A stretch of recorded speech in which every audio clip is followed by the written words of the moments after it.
Good morning, good afternoon, and good evening, and welcome to this week's episode of the Global Guys. Today we're joined by Dave and Scott from Lashings. So, Dave, do you want to tell us a little bit about Lashings and yourself? Yeah, of course. So, hi, everybody. So, Lashings World is a sports-based events company. Its roots are steeped in cricket, so it's been around for about 25, 30 years. We take a team of international legends around the UK every summer, well, most summers, not this summer obviously, but every summer, playing charity matches against cricket clubs and charities themselves. We have what we call four pillars within our business. First one being the cricket legends matches. We also do football legend matches. We do corporate and charity lunches and dinners, again featuring sporting legends. And we do more informal events, such as an evening with, which is again entertainment with sporting legends, but maybe in a sports bar or a host club venue or somewhere not quite as corporate. So they're the four pillars. Myself, my name's Dave Fitzgerald. I'm a co-owner and events director for Lashings World. My background, worked for the government for years, worked in financial services for years, and then 4 or 5 years ago, took this up with Scott, working in the corporate events industry, and we took over Lashings World as owners, having been contractors before, but we took over as owners around about 2.5 years ago. Great. Good. Thanks ever so much for that. And so, Scott, obviously, to do a quick introduction, obviously, with yourself for those out there, but also tell us about how the hospitality industry and the events industry has changed over the last sort of 5 to 10 years, which you've been involved in. I think it's more than changed, it's evolved. I think that's what's happened. In my lifetime, we've gone literally from, as a young man, I remember clearly queuing up at the football ground to try and get Bobby Moore's autograph because we collected autographs. And then in the late 80s, we saw this explosion and were re-interested in that era of football. And there was memorabilia and the like flooding the market. And we've kind of, we're the real version of that, the Harlem Globetrotters of cricket. And so from our perspective, we kind of noticed a change from in the early days where it was very commercial. We all had donated cars and we were sponsored by international companies, and events would be sold out with a corporate-based crowd at the drop of a hat. And that almost stopped overnight. And we often say now, I mean, what we basically need is 200 people in a tent, and we'll bring you the best cricket team in England that day, bar none. The Harlem Globetrotters cricket will turn up for you. And of course, we used to say it was a corporate audience. It's hard to identify a corporate audience now. What does it look like? We noticed that a corporate audience didn't want to do a Friday because whilst they were happy to go to an event, they were less happy to go if it infringed on their time. So we noticed that the corporate week was the Thursday, and then more and more they weren't interested in Saturdays, Sundays from the outset.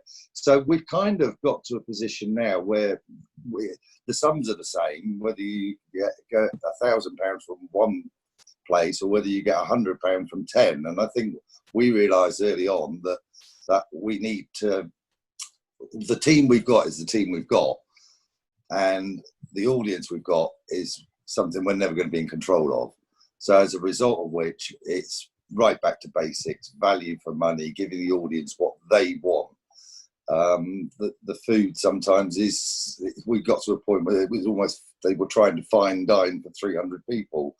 And very often people turned up and didn't know what to wear. If it was a black tie event or whether they could wear an open collar. So in answer to your question, I think the audience has changed. I think the audience would rather listen to a speaker and have for less long and have a photograph with them, and be a part of the evening and have their question answered, as opposed to somebody over there rattling on about cricket.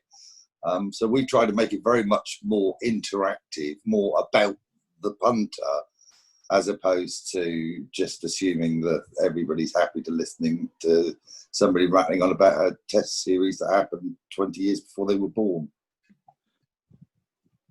Yeah, interesting. I can imagine the your point on the is it black tie or is it open collar is probably going to become more and more relevant as well, isn't it? Where more and more companies are becoming remote. You know, people are sitting around in their pants doing podcasts rather than wearing suits. There's going to be more and more people wondering, what do I have I to didn't realise there was a dress code. Yeah, exactly. Yeah. wear? So, Dave, why don't you tell us a little bit about the players on your books and how you manage those? Yeah, I mean, say Lashings has been running for many years now. It really is, particularly over the last 2.5 years. Scott and I taken over. We've really sort of cultured a real family atmosphere within the club, culminating in taking the core of the squad over with us for a tour of Jamaica last September. But we have a host of legends playing with us last season. We had the likes of Courtney Walsh, Curtly Ambrose, Ryan Sidebottom, Gordon Greenwich is with us every year at every game. So there's a Sakale Mushtaq. So there's a real host of legends there, and it's a case of we pride ourselves on a full day of entertainment, which involves the marquee lunch before the game, as Scott mentioned, where we have sort of comedy and music intros, and we do the fundraising and we do interviews with the players and all that type of thing, coaching in the morning before that, and then with the players playing as well. So it's really a case of finding that blend of getting your marquee names. So having enough marquee names that is going to attract interest within the club that you're going to. We mix it up with a few younger guys that are technically still playing professional cricket. So it really sort of providing a spectacle in that regard as well. This season, obviously, it's been difficult. It's with one stage it looked like we might get some cricket, then not, and then it looked like we might again. And it's been a real seesaw, and it doesn't look like we will actually get any cricket in the way that we do it this year. And it's just a case of staying in constant communication with the players. One of the good things that's come out of it is that all the games have been rescheduled to next year. We've got a whole host of inquiries for next year as well, probably more than I would normally expect this far in advance. So coming out the other side of COVID, everybody is really sort of itching to go out and have a good time, and we should have a bumper season. So it's just keeping all the players' confidence up and keeping their enthusiasm up and making sure that it's like all of us, we've all, I'm sure at some stage, been bogged down by whatever's happened with lockdown and the restrictions that are in place, and the players are no different. So I've been really pleased about how everybody has stuck together and kept talking with each other within the club. Good. And just to, obviously, I don't expect you to know this off by heart, but how many different country players have you got roughly across your books? And are you keeping in contact with them at the moment, doing like little sort of Zoom or like little sort of, I suppose, catch-ups with them at the moment? Yeah, one of the things, and I think Fitz has already mentioned, we've got like the 4 pillars. And one of the things that this pandemic has allowed us to do is to sort of begin to focus on other areas. We're very fortunate because we found during close season and announced ready for this season our new kit sponsor. And these guys are just so switched on. It's frightening. They were the first people to create gloves for girls to wear. They were the first people to think that they have different shaped legs, therefore they want their own pads, and their trousers fit differently, the shirts are cut differently. And so these guys we brought in as our kit partner. They're based out over in India and Pakistan, and obviously that is, a market that we would be particularly keen to be involved with. So as a result of which, we've kind of we've got everything in place, and our next step would have been to sort of involve that, to evolve with the kit. We've of course got that fantastic competition where if you buy a shirt, the player shirt, somebody is going to win an all expenses trip over to Jamaica in September 2020, provided everything's all right, and join us as a part of the playing squad. So we've got some really exciting plans to develop, across all the nations. One of the things that we're really excited at the prospect of is, of course, America, because it's recently announced that they're going to be including cricket in the Olympics. And as a result of which, recognising that nobody's going to get the Harlem Globetrotters concept better than the Americans, it's something that we are looking at, in some depth now. So we've got that to look at. As with regard players, I don't think, and I'm just trying to think now, even the minor counties, I don't think there are many countries now that haven't been represented. And certainly with regard my Facebook, and I imagine Fitz is the same, the love of cricket. There aren't many days that I don't have somebody in India or Pakistan reminding me that they've taken 7 wickets in a game somewhere and letting me keep tabs on what they're doing. So yeah, certainly. And I think that, you know, and that's the lovely thing. I mean, I've been involved with the brand for 18 years now. And I remember pinching myself in a car with Dave Fitz some years ago. We were driving along and we've got famouses following us or in the back of the car. And sometimes you've just got to pinch yourself and think that this is real, you know, this is real life.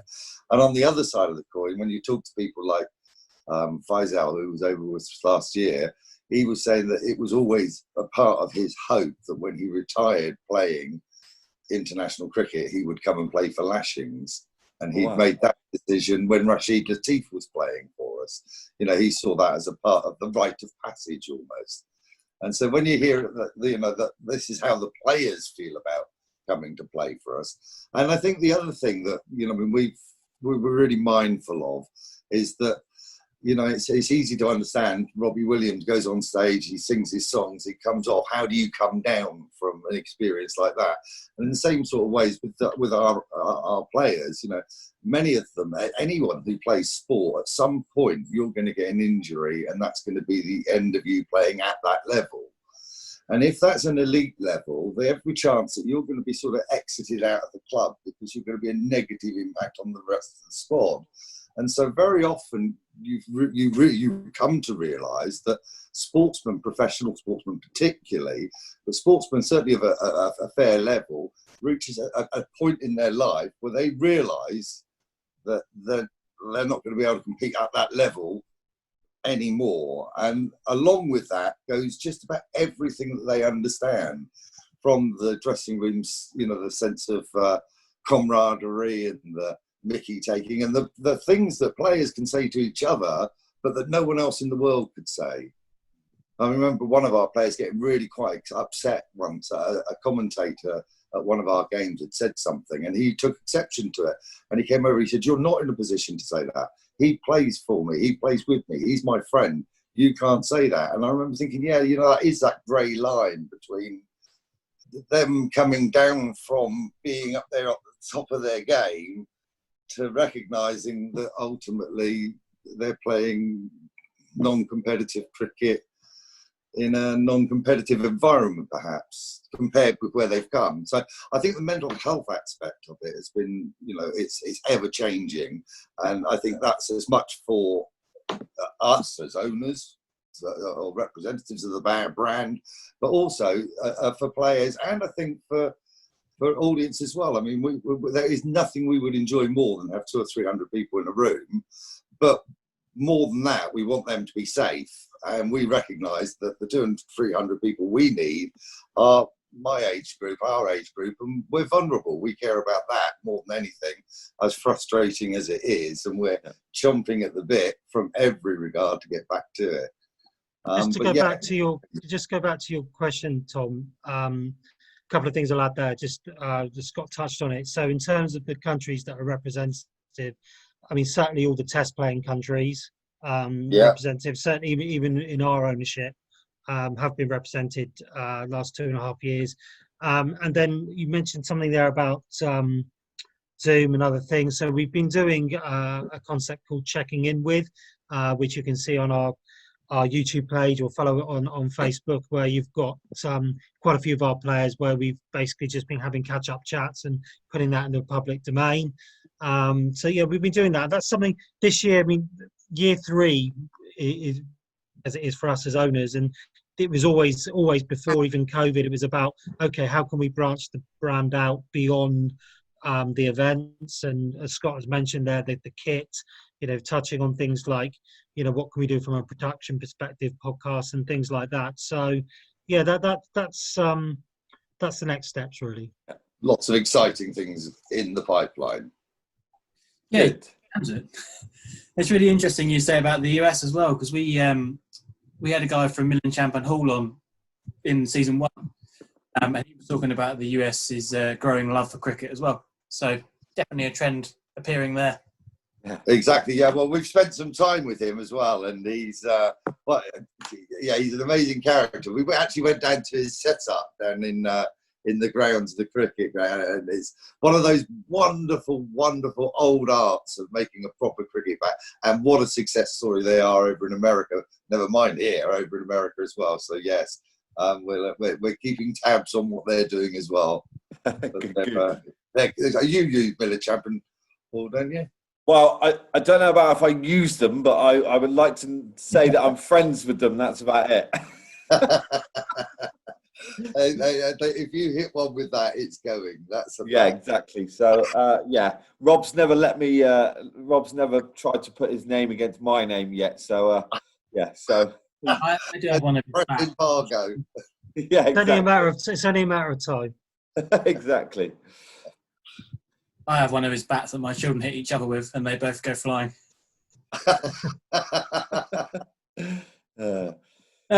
Cool. So moving on to some more fun questions. Now we've got the serious business stuff out of the way. I'll ask you this first, Fitz, but it might be good for you to answer as well, Scott. What profession other than your own would you like to attempt? I've been putting some thought to this. I've been asked this question before. I think I'd like to be Beyonce's dresser. Yeah, you'd be good at that, mate. I'll be good at that. Personal assistant / dresser. Yeah. So jail time, basically. Yeah. Apparently, it is her own hair as well. I didn't realise. No, I did not. And Scott? I'll tell you what I'd love is I'd love a radio show. I'd love a radio show where there used to be a show years and years ago with a guy called, what was his name? And he used to play like comedy clips, and then it would lead into a record, and then it would go into a comedy clip. And yeah, I'd love to do radio. I'd love to do that. Radio 2. I'm waiting for your call. To be honest with you, and this will sound really kind of conceited, I guess, but I think we are actually in the profession we really want to be in. We love it. Yeah. We absolutely love it. All we need to do is to delegate as many of the grown-up jobs as we can, and just do the fun bits. But as an actual profession, it doesn't get much better than this. Scott was talking before, and I'll name drop a little bit, but as we mentioned, yes, the roots are in cricket, but we do all these other types of sporting legends events. And as a Spurs fan, we had one situation after a show where we ended up giving Ozzy Ardiles a lift to Gatwick. Now, I'm sat there as a Spurs fan. He was flying to celebrate winning the World Cup. It was the anniversary. An anniversary of Argentina winning the 1978. It was the 40th anniversary, and so we're driving Ozzy Ardiles to Gatwick after a show. I had a similar experience last year where Curtly Ambrose, who hadn't played for Lashings for a few years, came back and played last summer. We gave him a lift to his hotel after the game, and I was grown up as a teenager in the 90s watching Curtly Ambrose scare the living daylights out of every batsman on earth practically, and I'm just driving along thinking, wow, I was in financial services 4 or 5 years ago, and here we are. So, and I think it keeps happening for me with Henry Blofeld, when occasionally, you'll be talking to Henry, and I think this is the problem, and I am so conscious of it that it is frightening. That the magic of Lashings, nobody's ever allowed to turn down an autograph, and if anyone does, the team they will gang up on each other. If somebody, they'll call them out. But that goes all the way down through. And I used to say to the guys at work, they've got a Lashing shirt on. If a little one comes up for an autograph, sign it, because it doesn't matter that you're not a cricketer. There's nothing wrong with them coming along to watch Lashings play cricket and think that's what I want to do. I want to be a sound engineer. There's nothing wrong with that. That's what I wanted to be. I want to be whatever it is that the guys do in Lashings kit. And so for me, I think that whole accessibility, the vulnerability of it all is what I think has always been our key and will always be our driving thing. Even down to I can think of nothing worse than going to an evening with, there's a speaker up at 8, 10, 12 tables over. The sound's not good. Everybody's had too much to drink. The food wasn't great. You got served last. And then the bloke gets up and stands for 45 minutes telling the story. Then a comedian has a go at trying to be funny. And then there's an auction. And then everyone goes, I can't think of anything worse. I'd rather have 50 people in a room that are going to have a proper one-on-one meeting with anyone. And certainly the people that we work with are happier because the pressure's off for them as well. Yeah, massively. And I think that's so right. Like, obviously coming from a corporate side of things and wanting to take clients, you know, you get that's obviously that ticks the boxes massively. So exactly, if you go to an event, you're going to an event because you've got 8 or 9 of your clients that at some point you want to talk about doing what you want to do, and that's why you're there. Yeah. And I think that as an events company, to not acknowledge that, we purposely use the microphones as little as possible. Very often, with the sometimes a good thing with you two. Well, exactly. I mean, you're there to do business. You're not there to listen to me. No. Greatest respect. Doesn't matter if I'm funny or not. If you want to talk to the man opposite you and it's an important deal, I'm not important. And we've got to create that space at our event, whether it's for 300 people at a game, or whether it's for 50 people for a lunch in the city or whatever it is. We have to recognise that we are a part of it, not all of it. And as a result of which, we owe it to our clients to create an environment that they can do the business they need to do. Because that's a really good point. Sorry, Scott. If that happens, then all of a sudden it's working all ways round. And I think that's one of the things that I'm possibly most proud of, that, you know, with the brand, I think society has changed. You know, there was a time when it was all right to put your hands up for 10 or 15,000 pounds for a sports item, a memorabilia item that you didn't really want. And then people realised that, hang on a second, it's a bit gauche, those days have gone. And I think now it's literally that, you know, if everybody, it kept us all honest. Yeah, so on the back of what you were talking about there, Scott, just one small point. And you were talking about sort of how our clients enjoy our events and the client entertainment side, where people bring decision makers to entertainment and all of that kind of thing. And it's all about the atmosphere that we create. And it's quite interesting because when we've had all of the biggish announcements from the government, from the ministers in these press conferences, and anything that's been relatable to events, certainly Scott and I have been sitting down and trying to come up with weird and wonderful ways that we could get close to what we do and how we do it. And then, you know, a lot of the cricketers and a few other people involved have been coming up with suggestions. And in the end, Scott and I just kind of took a step back and thought, well, hang on a minute, whatever we do here, it's not going to be anything like 100%, you know, 100% entertainment value of what we do. We're not going to be able to deliver it in the way that we deliver it. So we made a conscious decision, rather than one sort of risking diluting the impact of the brand and what we represent. You know, we kind of wait until we can do what we do in the way that we do it. Yeah, and that's good. And I think, obviously, like you said, with regards to stepping back is sometimes like a really good way of thinking, and actually trying to see, a great phrase that I always love to use, the wood between the trees. So then you can obviously make those right decisions and going forward. And that will obviously be really good. So we'll finish on our favourite question. And this has been something that's been very interesting throughout both series so far. And that is because obviously we have the name of the Global Guys. We want to ask you both, if you could pick someone, who is your favourite global guy? Now, this could be someone professional, like on a sports or celebrity, or, you know, someone that you grew up with, or it could be me, not Mark. You know, anybody, you know, you'd want to pick. So, Fitz, we'll start with you. Oh, no, don't start with me. Okay, Scott. Okay, well, start with me. So, well, if I had to choose between Mark and Tom, and obviously Tom, I've known you for 5 years or whatever it is, so never liked you, so I'd have to choose Mark. Think of a global guy. I'm not going to choose someone living, but you can't get any more global guy than Muhammad Ali. In terms of not just as a boxer, but what he represented to the global society. So I'll go with Muhammad Ali. Great choice. Good. Yeah. Good shout, yeah. I've obviously only met you today, Mark, and we've known Tom for years. So obviously you're my favourite by a distance. You seem nice. I think that's about 5-0 now. That's enough, isn't it? There's nothing in that. There's nothing in that sentence that surprises me, Mark. Tom, I love you, mate. I love you, mate. A global guy. I'd love to sit down and spend a couple of hours with Elon Musk. Oh, interesting. That's a good show.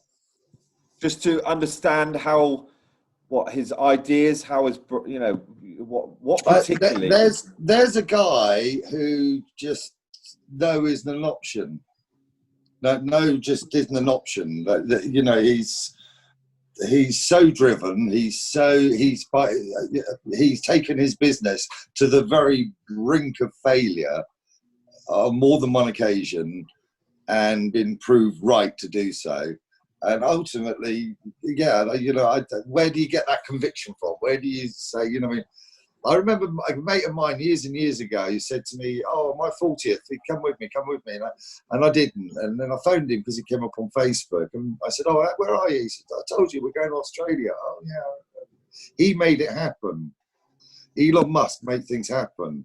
I realised at that moment, the only way you're going to go and do anything is if you save your 50 quid a week and put it in a pot, and that's it, I'm going to Australia. And I guess it's easy to forget that lesson in life and in business. I mean, you didn't ask us who our influences were in business, which is quite often a question that we get asked. And for me, when it comes to work ethic, I mean, I throughout this whole COVID breakout, I've diligently been doing 10, 12-hour weeks.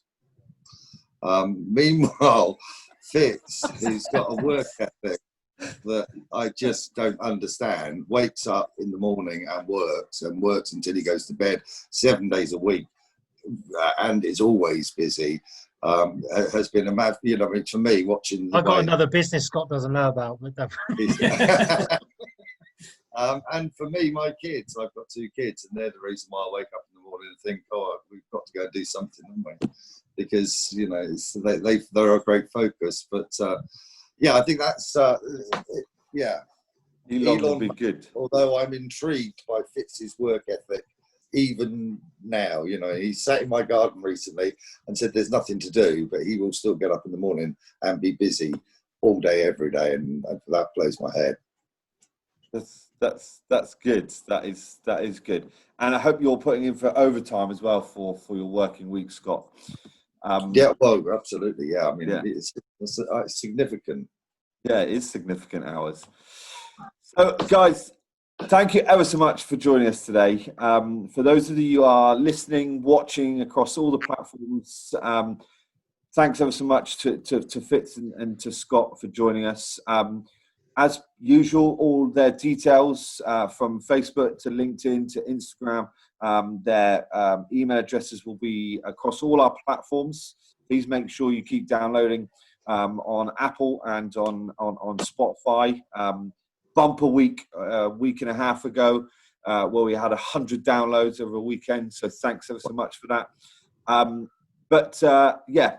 Again, from one half of the Global Guys, Fitz and Scott, thank you ever so much for joining us, and I'll look forward to attending your event soon. Thank you for having us. That's really good. Thanks so much. Thank you very much. Thanks, guys. Thanks, and from the other half, it's goodbye. Global Guys.